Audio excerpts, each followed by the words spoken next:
United Towns Agency for North-South Cooperation. Monsieur le Président, incontestablement, la corruption est en effet l'un des plus grands maux de notre temps. Aujourd'hui, malgré les efforts consentis pour la mise en place de cadres juridiques et politiques destinés à combattre ce fléau, la corruption est très répandue dans les marchés publics monténégrins.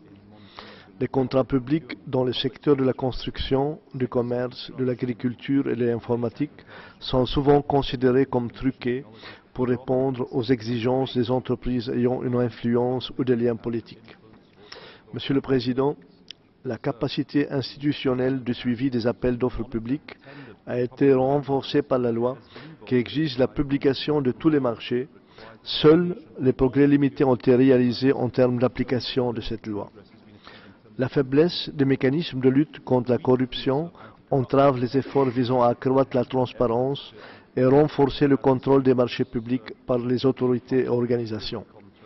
Selon nos dernières enquêtes, 7 gouvernements locaux avaient violé la loi sur les marchés publics et le vérificateur d'État a signalé que de nombreux organismes violaient les lois sur les marchés par le biais d'accords directs avec les parties intéressées.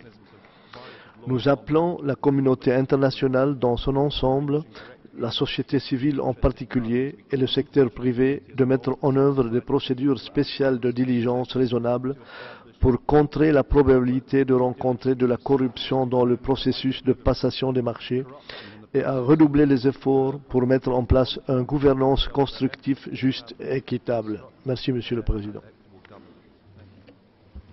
Thank you. And this